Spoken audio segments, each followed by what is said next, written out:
All righty, good evening. My name is Daniel Baird. I'm an event facilitator here at McNally Robinson Booksellers.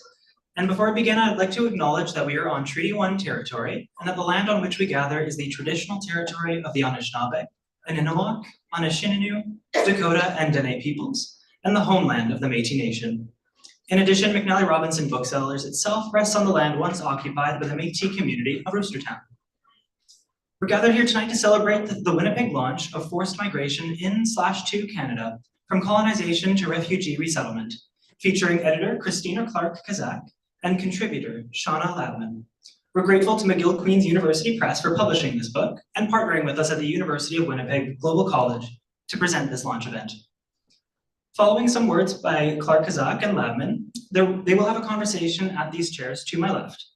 There will be an opportunity for you to ask questions right after.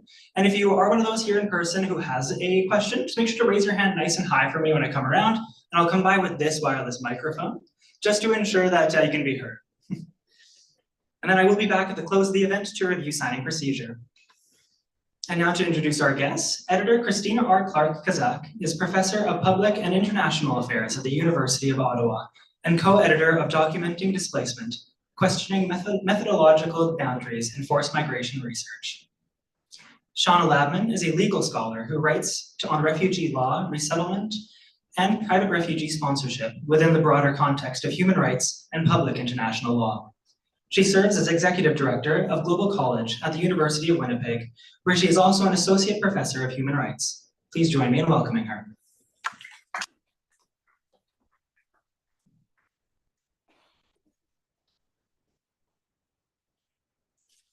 Thank you, Daniel. I'm so pleased to welcome you all tonight. A lot of familiar faces and some new faces. So as Daniel said, my name is Shauna Labman, and I'm the Executive Director of Global College. And I have the privilege of being here to facilitate this launch tonight. It's one of the best parts of my job to host an event such as this and celebrate what you will soon realize to be is a truly amazing book and a really unique and distinct book that I'll speak to in a moment. But I'm going to take a second first to explain to you why this is an important event for Global College. And I was hoping to see some students in the audience, but they're not here, so I'm hoping they're on the YouTube. But at Global College, we offer undergraduate programs in human rights and Indigenous languages and master's programs in development practice and peace and conflict studies. Daniel has thoughtfully acknowledged the land that we gather on tonight, the land where many of us have come to and made homes in as guests. And understanding this land where we find ourselves is reflected in the work that we do at Global College, the topics that are studied and discussed, and the framework that is used to approach these topics. So Indigenous rights, including language rights, environmental rights, social, cultural, and political rights, are critical to dialogue on human rights and peace and conflict studies. Our Indigenous languages and Masters in Development Practice programs center Indigenous knowledge and worldviews, integrating the theory and practice of development and language learning with the experiences and perspectives of Indigenous cultures and knowledge. And as a scholar myself, teaching and researching in forced migration, thinking about displacement and dispossession, I have to work through what it means to live and work on this land with its own history and ongoing experiences of violence and displacement. So this brings me to this book, Forced Migration into Canada from Colonization to Resettlement. And I get to introduce this truly fantastic editor, one of my favorite people in the entire world, Christina Clark-Kazak. As was said, she's a professor in public and international affairs at the University of Ottawa.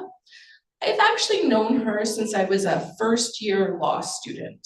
And I moved to Ottawa, and through a mutual friend, she wasn't an academic yet either, she was just a government worker. But she got me involved with Amnesty International, and she got me involved working with failed refugee claimants. So the very first refugee work I ever did was thanks to this incredible woman. This is now, I believe, her 8th book that she has either written or edited or co-edited, which is truly phenomenal. In addition to a list of articles and book chapters in both French and English that are just far too long to list. It's an inadequate description, but she's an absolutely phenomenal force in the field of refugee and forced migration studies, with particular work on the social construction of age, what it means to be a certain age, but also housing. She did a fantastic presentation on refugee claimants and their rights to housing at Merchants Corner earlier today, but also significantly developing the field of forced migration itself in terms of the work on the ethics of refugee research, what it means and how we should go about doing refugee research in itself. She was last here at McNally Robinson in October 2023 for the launch of another book that she co-edited called Messy Ethics in Human Rights Work, which I've used to teach with, which really complicates the ideas of what it means to be doing work in research in human rights and all these different experiences. And that had some pretty wonderful Winnipeg-based co-editors as well. And pretty much anyone who's worked with her will tell you that she is a force for good. She is someone to always say yes to, because she will support you, she will inspire you, you will learn and you will develop your thinking through working with her, and you will contribute to something of worth. And so this is why in November 2021, in the height of the pandemic, in the height of homeschooling two kids who didn't want to be homeschooled, and I was determined to say no to everything that was asked of me that was beyond what was expected, I said yes to this book. And I was not alone. You can see the book is big. It's 575 pages. It brings together 38 contributors, 38 incredible thinkers and scholars from across the country, across disciplines, and across experiences. And Christina invited us into conversation, into reflection, and she pushed us to think about forced migration beyond our regular framings, beyond the way we often situate and think about these ideas. She asked us to center the lived experiences of migration, the lived experiences of refugees and migrants, but also of Indigenous displacement and slavery, so broader than where we usually situate ourselves. And she shepherded us through this book and helped us create something more than where we sit within ourselves in most of our research. So with that, I'm gonna sit on this chair, I'm gonna move mics and navigate all this. But I'll start with my first question to you while I'm sitting here, Christina, because what I want you to start and tell us all of is when you sent the email to me and 37 other people in November 2021 to conceive of this book, what did you envision? What were you hoping to accomplish at that time? So thank you very much, everyone, for coming this evening, and thank you so much to Shauna, not only for that generous introduction, but also for inviting me here today. And as you said, I mean, this book is really about trying to bring people together in conversation. And the idea really was about trying to produce something that was comprehensive, but that also could speak to a wide variety of different audiences. Because the problem with a lot of academic work is that it sits on shelves and people don't read it, they don't use it, they don't engage with it. And so the first objective really was to try to make it accessible to people. So we worked really hard as contributors, and I do want to acknowledge that this was a big ask in the middle of the pandemic, and we wouldn't have a book unless people like Shauna said yes. So I'm grateful to the 38 people who did say yes. But the idea was to try to think about how can we explain some of these concepts in a way that resonates with everyday practice, and in a way that can speak not only to other academics, but also to a general audience. So accessibility was really important, and that's another reason why we made the book open access. So it means it's actually free to download the ebook copy. So McNally Robinson probably doesn't want me to tell you this, but you can, so we wanted to make sure that people could read it and engage with it, even if they didn't have the means to purchase it or they didn't have access to it from a library.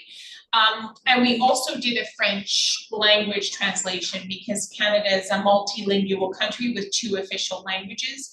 And it was really important for us that we were also able to speak to a francophone audience. And so that book is coming out with Adele Garnier as a co-editor in this next year. Well, sometime in 2025. So that was another thing that we wanted to do. And I think also you've already touched on this, so I don't want to belabor the point, but really trying to center the lived experiences. Because when people think about migration, they often think of it in terms of statistics. We get a lot of numbers that are thrown at us, but also in terms of labels, labeling, like refugees, refugee claimants, migrants, temporary workers. And we wanted to really show that in fact we're talking about human beings and that there's a lived experience of migration. People are migrating through these different contexts, and that they're experiencing migration differently depending on who they are as a person and how the power relations are intersectional. So if you're a woman migrating, you're going to experience it different than a man. Religion, class, ethnicity, etc. So we have a book that a section of the book that really speaks to these kinds of issues. Thank you. Let me move this closer. So how did the authors respond? I mean, I know how I responded. I know my chapter, surprise, surprise, is about private sponsorship. But can you speak to some of the unique ways and different ways the chapters of this book give the audience sort of an outlay of some of the different ways authors engaged in your ask? Yeah, so again, I acknowledged it was a big ask because it was in the middle of a pandemic. The chapters had to be short because there were so many of them, but that actually made it difficult for people because it's actually more difficult to concisely try to portray something like private sponsorship in a small amount of space or gender enforced migration in a limited number of words. And so we had a series of writing workshops so that we decided from the beginning collectively, what do we think each chapter should have as elements or components? But I didn't want to be too prescriptive to say, you have to start with this, you've got to have this, so we collectively decided on that, but people interpreted it differently. So I think that's what's really interesting because we brought together a group of people who really have a diversity of experiences. So as Shauna mentioned, different disciplines, so law, but also history, sociology. We also brought in people who work in the sector, so people who are working in immigration organizations. But we brought in people who were earlier in their career, so students, grad students. We brought in artists. So the idea was people interpreted the ask in different ways, and that means that the chapters, even though they contain certain of the core elements like this centering of lived experience, they're not all written in the same way, which I think is actually helpful for the reader because they can engage in it in different ways. So for example, one of the chapters is a dialogue between three women who identify as Indigenous, another as a newcomer who came to Canada as a refugee from the former Yugoslavia, and a third person who identifies as having come through an earlier wave of immigration, but as a white settler. And so they, and their chapter is on education, and they're all educators and work in teaching and other teaching professions. But they decided to interpret the ask in terms of story work. So an Indigenous methodology of having a dialogue across the three of them through this way. So it's not structured in the way that you would think of as a chapter where, you have an introduction and then this part and then, showing data. It really is around them trying to understand and unpack, like, what is education in a context of settler colonialism, but also then when you have newcomers coming into this and maybe not speaking the language. So it really was more of a conversation around this as opposed to writing a chapter that starts with an introduction and ends with a conclusion. There was more fluidity. And I must say, like, at first it was challenging for me because I was like, okay, but there has to be some kind of structure and consistency. But I think it worked to allow people the latitude to interpret the project in the way that they wanted to, and then it's like a collective project. It comes with its own identity that everyone feels like it's part of their, it's their book. Okay, thank you. I'm going to go off script here. We don't have much of a script, but so for me, as someone who's been writing on refugee resettlement and private sponsorship for close to 20 years now, part of Christina's ask was to center lived experience. And I don't have lived experience as a migrant, born here in Winnipeg, and to center Indigenous experience, which is not my research area, and is something that I engage with, and as I say in my introduction, is something that I have to think about and be present in and sit in. But doing that in my day-to-day work and putting that down in a printed piece that I'm representing as my own expertise in authoring a chapter are very different things. And so as a chapter author, I found this challenging on what level and appropriateness and engagement I can present on that. And I think I balanced it okay, and I did a deeper dive than I'd previously done into other authors who had done this work, who sat in their own lived experience. I found a beautiful piece that was co-written by an Indigenous author and a former refugee who had done that type of reflection and could bring in those conversations, could speak to engagements between the Canadian Council for Refugees and their sort of database building of Indigenous references for bridge building. But how did you navigate that across all these different chapters and perspectives with that? Quite frankly, this book is innovative in having that perspective brought into the discussion of forced migration in a way that it hasn't previously in Canada, but in a way that is necessary for any engagement in Canada. And so it's not a final step, but it's a really important first step in this engagement. And I'd like you to speak to that a bit. Yeah, I think that it was important for me to really take seriously the Truth and Reconciliation call to action about the role that we as educators have in terms of talking about displacement. But like you, I didn't necessarily feel equipped to think about it in the context of migration, because often people think of migration as something that happened post-colonization, but in fact, Canada is a settler state. It's built on the forcible displacement of Indigenous peoples, and I felt like this was missing from migration studies. I mean, there's definitely literature on it, but we don't necessarily incorporate it into our teaching and research on a regular basis. And it often happens where we have a land acknowledgement, or there's an Indigenous person who comes and does one aspect, but it's not integrated throughout. And so at the time at Ottawa, an Algonquin colleague and scholar, Belden Coburn, we had a conversation about it, and I said, you know, how can we do this in a way that's sensitive and appropriate when people don't necessarily have the training to do so? And so he gave this workshop at the beginning of the process to start the process. I agree with you that I don't think this is finished. I mean, I think this is a start of a conversation that is ongoing. It's a process of unlearning, which is going to be, you know, a continual process. But it was really trying to challenge us to say, okay, if we're talking about disability, for example, so there's a chapter on forced migration and disability. Is there Indigenous knowledge about disability that can help to frame that conversation? So it's not only about thinking about disability and displacement, but also about different ways of knowing of disability. And so this, I think, was one way that we were able to do so.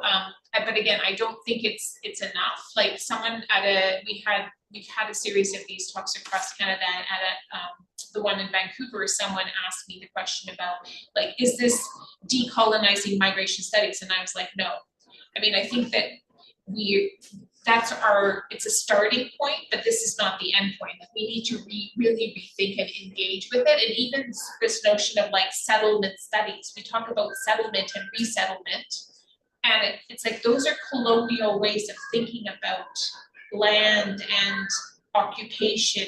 And I think that we really need to have more of a serious conversation about it. So it's like a starting point, but it's not the end point. Okay, thank you. I think I want to turn to who the readers of this will be or should be. And I want to open my copy of the book because it doesn't look like a regular textbook. I know it looks kind of scary because it's big, but it's got all these little pocket pictures in it, and every chapter starts with key takeaways and key terms. And sometimes I just saw a picture and now I've lost the picture. I'm showing you my chapter because there's a pretty picture in it. But there's sort of pieces of it that give us more access to newspaper clippings, to videos. And then you also, for some areas in this book, we are inundated with news and educational advocacy on the topic. And some areas have very little. And so you also did a side project to create supplementary materials to support the book and learning. So I just sort of want you to give the audience a bit more of a picture of that. So the process started with thinking about, at the end of each chapter, we wanted to have a list of resources that people could consult. But because we knew that the book itself was going to be open access, we wanted those resources to also be open access. So we didn't want to be referring some people to something where they could only get it at a library.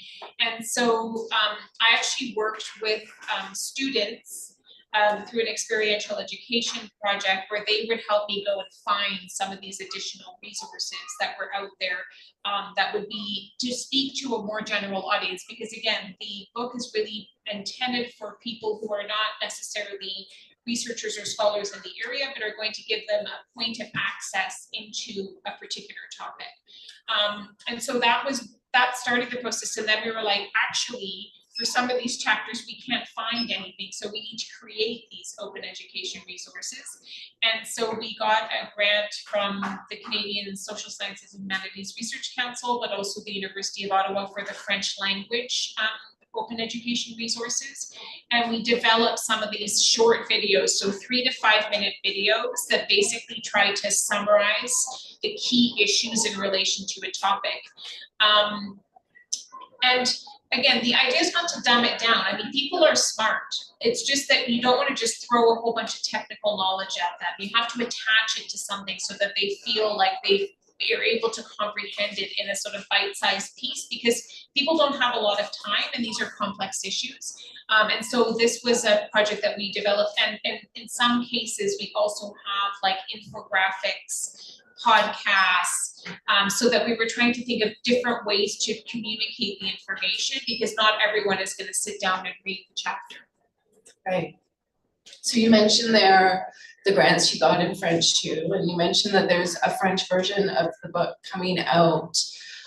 I think it's important, and we're quite a bilingual city here, to talk a little bit about what it means to translate something into French in Canada, the context of Quebec, and the different choices of language and meaning that are conveyed in them. Yeah, so this was a really interesting project. So I'm Anglophone, but I teach in a bilingual institution, partially in French. And as an Anglophone teaching in French, I realized the scarcity of resources. We're in a context of like Anglophone hegemony, and it's very difficult to find quality resources. And so that was part of the intention of translating, but you can't just translate, because the context in Quebec is different, but also the context of linguistic minorities in other parts of Canada are different. There's also a different history of colonization on the francophone side that needed to be attended to. So I was very privileged to be able to hire a professional translator who actually is a former colleague, because we both worked at Glendon College, which is the bilingual campus of York University in Toronto, and she had just retired. So she agreed to come on as the translator.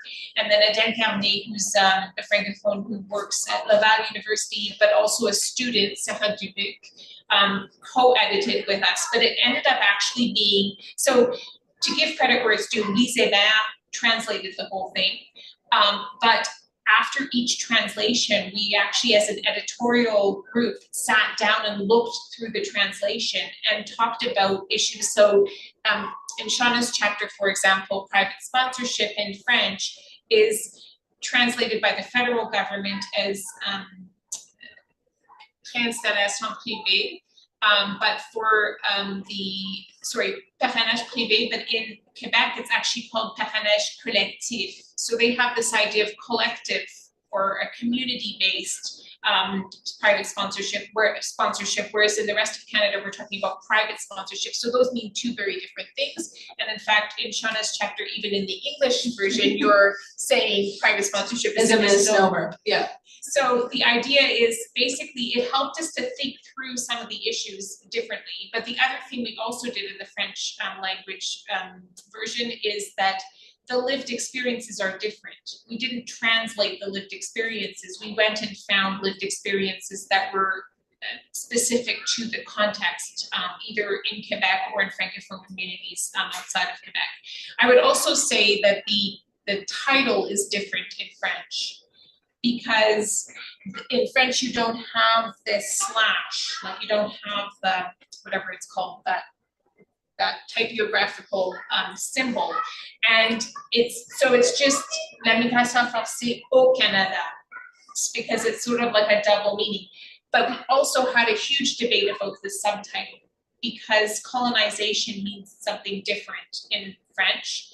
And it's a different history of colonization in Quebec. So I think it was really interesting because it actually made me think about things differently. But I also think it made us think about migration in Canada differently, because we are a bilingual and multicultural country, and it means different things in different places. But I don't know if you want to speak to the sort of like parrainage collectif versus parrainage privé, because it's an interesting thing that I think speaks to your chapter also.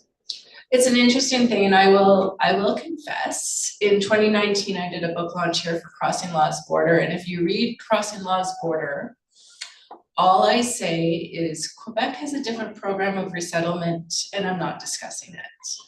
And that's too often the complicated reality of trying to do research in Canada. And I've been really beneficial for the last few years to work very closely with Adele Garnier at Laval University, because we've come together on projects recognizing the distinct nature of refugee sponsorship in Quebec, the distinct nature of how the program is run and operated there, but also how it's conceived and perceived. And we're in a moment now in particular where across Canada, sponsorship is suddenly being quite limited and diminished and paused, and it's troubling. My chapter in this book ends on a moment where I'm raising concern with the overly swift upward movement of sponsorship over government resettlement, over access to asylum. And it is not that we've seen expanded access to asylum, we've seen continued diminishment of access to asylum, we've seen continued diminishment of government resettlement, but now we're also seeing that downturn on sponsorship. And so the language of private sponsorship, the idea of private sponsorship sort of puts it in our hands. We have control, we are able to do it, and that's not actually the case. The case is still a lot of reliance on the government for vetting, for support, for the allowance to make the movement and make the sponsorship happen. And what we see, excuse me, is the discretionary turns that permits, the discretionary risk that sits in that when these things change. And the greater part of that, we were in a talk earlier today on refugee claimant housing and the coming together of community to make things happen. And so even in a private sponsorship, even with a refugee claimant in Canada, even with a government assisted resettled refugees, it's not the individual person that you meet. First off, it's a community that comes together that requires that support. And in some ways, the Quebec model does sort of encompass that more in the sponsorship than does the Canadian model. I'm coughing now, so I have to turn it back to you with another question. You have done, I believe you've done 5 book launches across Canada now for this book, because it is a pan-Canadian conversation. What is something that you have realized in the discussions? And most of the launches, I'll give a shout out to Laurie Wilkinson and Sally Ogo, who also have a chapter in this book, and are Winnipeg authors, but neither of them are in town right now. So when Christina normally does a book launch for this book in different cities, she has all the authors that are from town or nearby come together, and it's a panel. And she doesn't actually get to talk about her vision and all the work she put into doing this book. So I'm really, really happy no one else is here, and we just get to center it on her for a change, because she so rarely does that.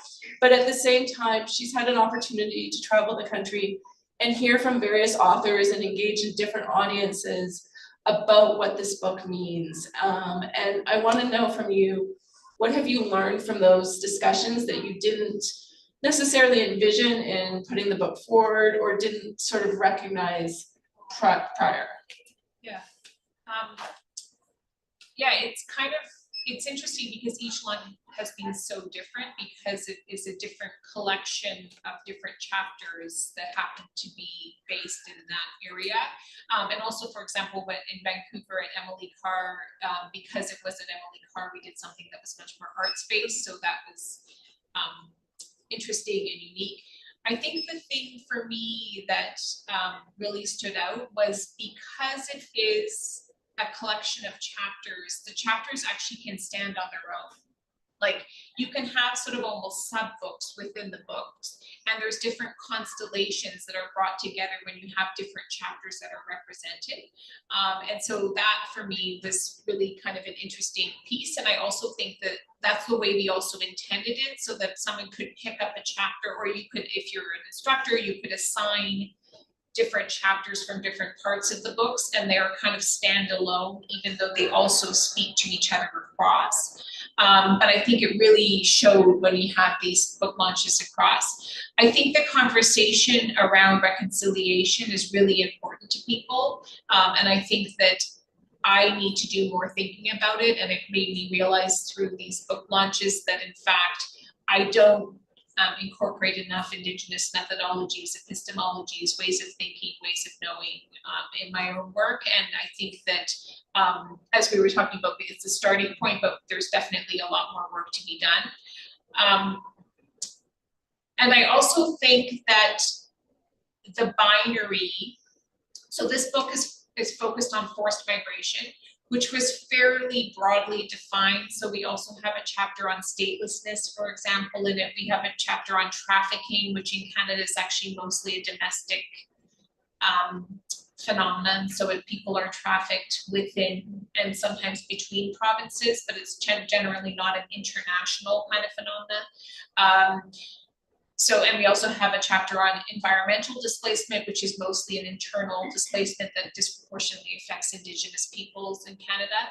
But I think that I didn't think enough about it. This is reinforcing these categories. And so in fact, you have, for example, temporary foreign workers who are not in the book, but in fact, that it could be perceived to be a partially forced, or there's an element of immobility within that context. And so for me, that kind of showed that even though we tried to be comprehensive, we didn't cover all elements of it, but we also I think we need to challenge and problematize this whole notion of what's forced and what's voluntary. Because in fact, there's a huge gray area, and people are moving in and out of different statuses, like for example, international students who come as international students, but might then eventually claim asylum. We haven't really allowed for that possibility, and we're still sort of thinking of it in this forcible context. Okay, I'm gonna get to the current context, which, as I said, this book started in 2021. It came out a couple of months ago. And in the moment we're in now, we're seeing a lot of closure. Christina and I were talking earlier today, maybe I shouldn't say this in a recording, on our reluctance to do media right now, simply because there are so many challenges that we don't have clear answers to right now, in a moment where international students are being limited, where our border with the United States is feeling challenged in different ways, even though it had already been stretched and tightened more than we could imagine over the last few years, where we wonder what will happen with the US southern border, where messaging across the world seems to be less and less welcoming. And so a slightly more projected question is, how do you think this book is of value for the future readers in this current moment where we are just simply feeling a less welcoming world for those who need to move and who feel displacement? Yeah, and I think like on the one hand, we tried to make the chapters as timeless as possible in the sense that we tried not to date them, because this context is changing so quickly and is changing from one day to the next. So we tried to make it kind of more of a broad introduction to the issue as opposed to a specific moment in time. But it is interesting because the French version, because there was a bit of a time lag when we were doing the translation and adaptation, we actually updated also at the time. So I mean, that's that issue. But I think on the topic of, I think these issues are just becoming more salient, and I think it's also important to have, there's so much misinformation and misunderstanding about migration. And so I think this also is timely in the sense that it's aimed at a more public audience. It's aimed at trying to equip people with information and knowledge, because I think a lot of the closure that we see is really people fearing for their jobs, fearing for housing. There's a fear that people, that politicians in particular, including President Trump, have like tapped into. And so people feel like in order to protect themselves, they need to close. They need to close in on themselves, and they need to close borders. And we see some of that discourse in Canada. And in fact, the Liberal government, when they were justifying some of these closures, said, you know, we don't have public support, and as long as we don't have public support, then we can't continue to have the openness. And I think that there's an element where public support is also, you know, there's a bit of a chicken and an egg, because there's also discourses from politicians that are normalizing xenophobia and also blaming and scapegoating immigrants for some of the fundamental structural problems like housing and healthcare that have existed prior to migration. Yes, you might have a situation where if there's limited housing stock and people are competing for that limited housing stock, obviously immigration is exacerbating that, but it's not the cause of the housing issue. And so I think this is where the book tries to meet people where they're at, because you have to understand that people, like, these are real fears. Like, I think that we have to not deny that, in fact, and also the historical element to it, that there have been moments in Canadian history where we have closed borders, where we've turned away people, and so understanding that history also, I think, is helpful for people to understand the current moment and to also try to inform the responses to the current moment. But I actually wanted to ask you also what you thought about, so for example, President Trump has said that there's not going to be any more resettlement, and there's the tightening up on the private sponsorship that you've already mentioned. Like, how do you think in terms of resettlement and sponsorship, specifically this moment in time speaks to? I mean, it scares me because, so I wrote about Crossing Law's Border, Canada's refugee resettlement program, that came out in 2019, but was based on research that started probably 2013, even earlier than that.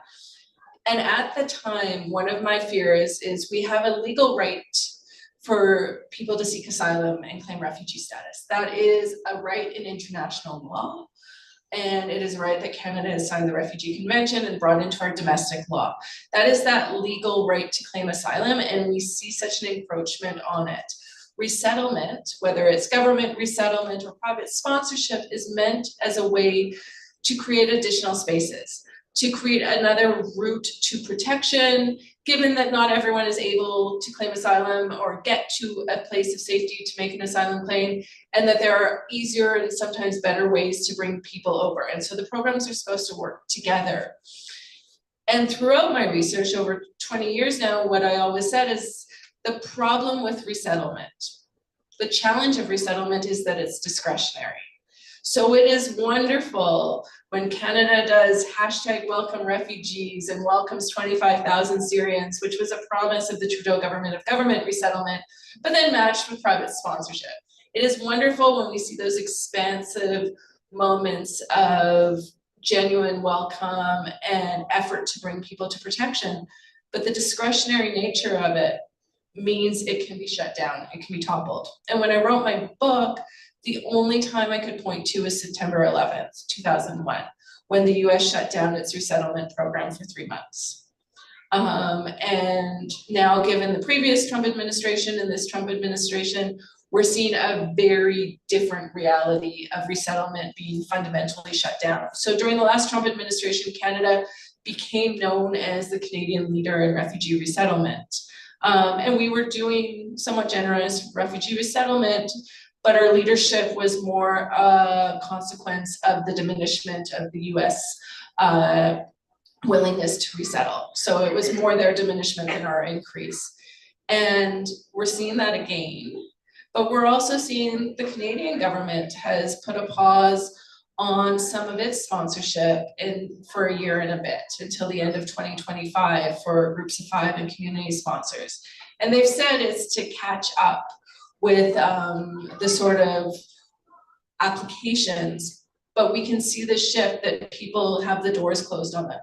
We can see the shift that we justify, we say we're humanitarian even as we seal the border through the Safe Third Country Agreement because we're doing resettlement.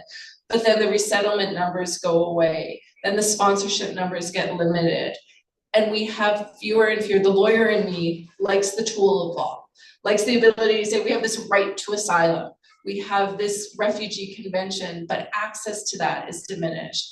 And these discretionary programs can be beautiful and welcoming, but they're also susceptible to a change in government and a shifting nature. And we don't know what will happen if there's a change in government here either, in terms of what that'll mean for these numbers. But what we're seeing overall is some challenging realities to how governments look at these programs. Okay, we're supposed to move to questions in about 3 minutes. So I'm gonna ask Christina just if you have any last things. I haven't asked you about the book, that when you're on panels with more chapters, you feel you just wanna convey about the book as a whole, your vision for it, your hope for it. I mean, the only other thing that I think that, I mean, given that this last question about this particular moment in time is that we actually not only have a chapter on Indigenous displacement, but as you mentioned, there's also a chapter on enslavement. And so it was important to provide that historical context because I think there's a linkage between the historic context of enslavement and contemporary racism and immigration policies. So we can see that these things didn't come out of nowhere. There's historical foundations for the way that the immigration system works and doesn't work for particular people. And I think that that is also helpful, is to see the arc of the historical and to also recognize, to give a bit of hope that this is not, you know, it's easy to despair in this particular moment where we are closing borders and we're turning in on ourselves. But this doesn't have to, like, there's a pendulum that will also swing back and there will be more public support, and that we can take hope in the fact that there is a continuity here, and that we can look back to moments in history not only to learn from that, but also to take hope in that. I think that's really beautiful. Thank you. Okay, I believe we're supposed to turn to questions. So, see Daniel disappeared. Magic. Are there any questions from everybody today?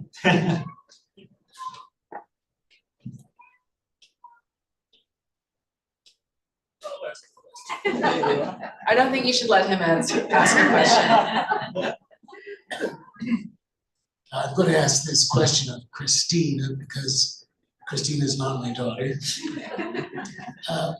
Like, apart from scholars, academics, maybe students, what is the target market for this book? I mean, is it groups of people like lawyers might be interested in a certain section, historians? So what is the target market for the entire book, or is it really sort of broken into different segments? Yes, so we were hoping that not only students and academics would read it, but also journalists, for example, because journalists have to come up with a story in a very short period of time. And because of the shrinking budgets for journalism, people don't necessarily, there are people like Nicholas Kung at the Toronto Star who covers migration and knows migration, but a lot of times people are asked to turn out a story and they have very little background knowledge. So the idea was for them to be able to turn to a chapter and get sort of a Cole's notes on, if you want to know about private sponsorship, this is what the kind of overarching thing is, and also some of the terminology, so we have a glossary of terms. Again, partially because in some cases, journalists will use the wrong term, like refugees for actually internally displaced people, people who are displaced from an environmental, like flooding, for example, are not refugees. So that's one other audience, a public audience. So last Friday at this time, I was actually giving a talk in a church. It wasn't an official book launch, but it was around this book. And so, and I think actually at that event, we sold more books than probably all the book launches combined, because people are interested and engaged, especially in faith communities and communities that have sponsored, for example. And so they're interested actually in educating themselves, getting a sense of the topic, because they don't necessarily get that from the media or the politicians. So that was another audience. And then, I mean, maybe it's aiming a little bit high, but like policymakers. Again, because obviously people who work in immigration, refugees, and citizenship Canada, they know the issues. But in fact, immigration touches on so many other areas. And so we wanted to make sure that people, and also teachers, you know, people who work with populations are going to also encounter people who have come here as have been displaced. And so it was important for us for them to have access to that. And again, that's another reason why we made it so that the ebook can be downloaded for free, so that people don't have a barrier to accessing that information. We haven't used the word pedagogy in this talk, but too often academics write without pedagogy in mind. We're writing to a level and a conversation that won't even meet our students or benefit the learning and the general understanding of the area, because we're being tasked to write at such a different high level that limits the conversation. And the real effort of this book, and the real reason I said yes, is because there isn't enough stuff out there that makes these topics accessible to the people who you actually want to understand it, because that community voice is really what we need. Well, you two just really wrapped up exactly what I wanted to say. I'm not going to ask a question, but I really just wanted to thank you, because I think not only the audience of who the book is obviously intended for, the way in which you approached it in a way that breaks down those barriers and takes away those blockades that are often put in place. I work in education, and to see a book like this come out with the stories and the understanding and the acknowledgement of the truth and reconciliation and what the calls to action mean of finding that balance that you're talking about is a beautiful, beautiful way to continue the conversation, to move forward, and to add on what we hope all educators are doing, is adding things like infographics and videos and other ways that make it accessible. So I just wanted to thank you for coming up with the concept for the book, and I look forward to reading it. Thank you.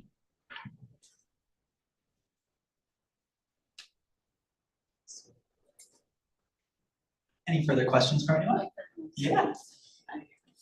I'm trying to organize my question.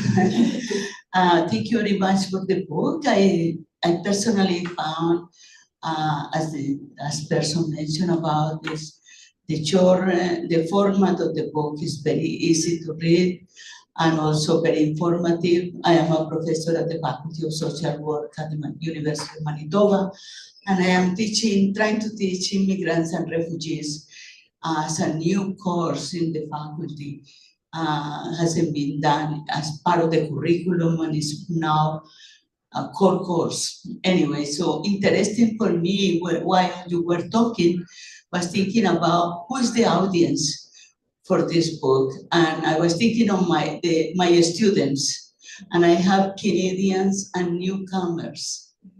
And I found the conversation is very different among those students, and in many ways controversial, in many ways is different context, different stories, different things. So my question is about when you were writing the book or working on that, who was your audience? Who were you thinking about being the person about that? Yeah, I mean, I think that your point about students, and the broad diversity of populations is really interesting. And I also think that not only who was the audience, but who were the writers. So it wasn't just academics who were writing the book. We also brought in people who are working in settlement services, as I mentioned earlier, because the point is that even the idea of who has knowledge, like who are the knowledge holders, we need to change that and disrupt that. And there was also intentional reaching out to people who had lived experience of migration to also write chapters. So it's not just about people studying migration, but actually centering these experiences. So as was mentioned earlier, I mean, the audience is students, journalists, sort of a general audience. It was not necessarily intended for other academics, but I actually do go to it when I'm researching a topic that I have not taught before or haven't worked on before, because it gives basically an overview of the issue, but also there's the references and the further resources that people can go to expand their knowledge. I have a second question. I found that you have 130 pages on the glossary. Yeah. And what was your intention to include that? And it should be how to use that, how to will be helpful. Mm-hmm. Yeah, so we have a glossary, but we also have a list of acronyms, because a lot of the issues that we talk about are either very technical or controversial, as you said, so that people have different ideas of what a word means. And so it was important for us to provide the context and the definition of the glossary. Also, to the point of the French translation, in some cases, we actually took things out of the glossary and added other ones in, because in the French, like for example, in Canada, in English, we have asylum seeker and refugee claimant, which are interchangeable, but in French, we don't. So, we would have things like that, the discussion around. So it really was around trying to make sure that people understood the terms in the way that they were intended in the book. And also because sometimes in everyday language, there's meanings that are attached to certain words that are not actually the words. I don't know, do you want to? Well, I think also it's not that each chapter has a glossary, right? And again, there are 38 contributors. And what we each thought words meant weren't necessarily always the same. And so that was part of the editorial, which frankly doesn't happen in most edited volumes, right? Is that coming together. And I mean, a lot of this was done in really sort of just open access shared documents online, right? Where you could contribute and navigate and work through the tensions of some of these terms and how we would present them. Yeah, that's a really good point. So there was like a co-creation of so we had a running list of terms, and then people could add their definitions and debate the definitions, and then we came up with some kind of consensus on the definition. And also the other thing is sometimes you might have a legal definition or an official definition, but then we didn't necessarily agree with that official definition. No one likes my legal definitions. Yeah. So then we would be like, okay, so this is what it means in the Immigration and Refugee Protection Act, but this is what we mean in the book. That sort of broader space for the deeper meaning and understandings. Yeah.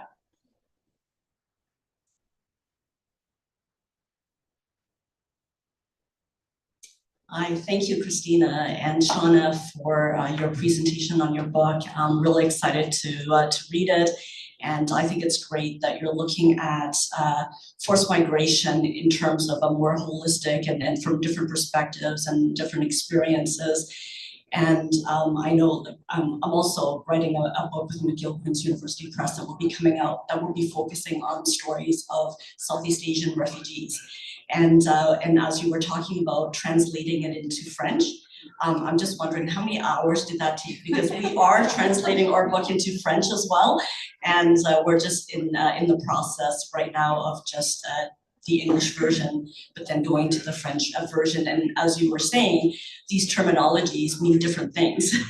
And people use them in different ways, and sometimes they're used interchangeably and all of that. And so I'm just wondering how many hours did that take to translate it into French? Our book is not as long as yours. Ours is 350 pages, I think. Yeah, I just wanted to know how that process went. Yeah, so I think actually I referred the translator to your team, Stephanie. So I think that these might be also translated, which might actually speed up the process because some of the terminology will be the same. So we did hire a professional translator, so that obviously sped up the process because we weren't trying to do it ourselves. But as I mentioned earlier, it was also, so the translation itself didn't take that long. It was actually the back and forth amongst the three editors and the translator to make sure that in fact the meaning was conveyed. And again, this is an excellent translator, but it was more around these like the conceptual and the idea of like, is this actually how we're wanting to present this information, and also the adaptation piece. So we didn't translate everything. In some cases, we brought new information into the French book. But generally, we did the whole thing over 4 months. Like the translation and the back and forth, like we had it from start to finish. It was a 4-month process, basically.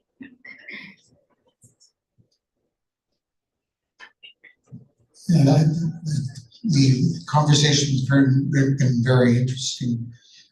And what I'm hearing is that this book is kind of an educational project, but also I interpret some of the comments that this book of advocacy.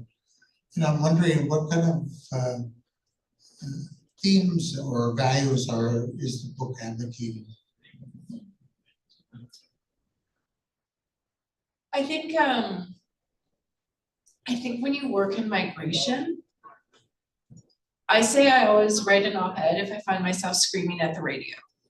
And that's because there's so much misunderstanding, sometimes intentional misinformation, rhetorical maneuvering of politicians in different ways, and that it's really, really hard to have clarity on the realities of migration, and the expanse of that, and the nuance of it, and the layers of it, and the different stories that means, that it's not just one thing. And that's really hard to do. And so I think in terms of advocacy, it's advocacy for better understanding. Yeah, I would agree with that. And I think the other thing is a sort of human-centered approach. So to acknowledge that migration is a human phenomenon, and so that we can't understand it just as a sort of technical or an abstract idea. It really is about people. And I think that also gets back to the question of like, how do we push back against this moment in time? Because a lot of the language, I mean, I wouldn't say that all of the authors are necessarily like trying to convince people to have more immigration. What they're trying to do is to humanize the process and to push back against the dehumanization, and to really center this human within it and the lived experience within it. I think we have time for one more quick question if anybody has one. All right. Okay. So thank you again for all of your questions. That was lovely. And thank you to both Christina and Shauna. We're now going to move along to the signing portion of the evening. So please feel free to come to the table to my right to have your book signed. Feel free to get it signed before you visit the cash desk. So long as you pay for it before you leave, all is well. And thank you once again to all of you for joining us, both here in person and online, to McGill-Queen's University Press, and to the University of Winnipeg Global College, and of course, to Christina Clark-Kazak, apologies on the pronunciation, and to Shauna Labman. Have a wonderful night, everyone.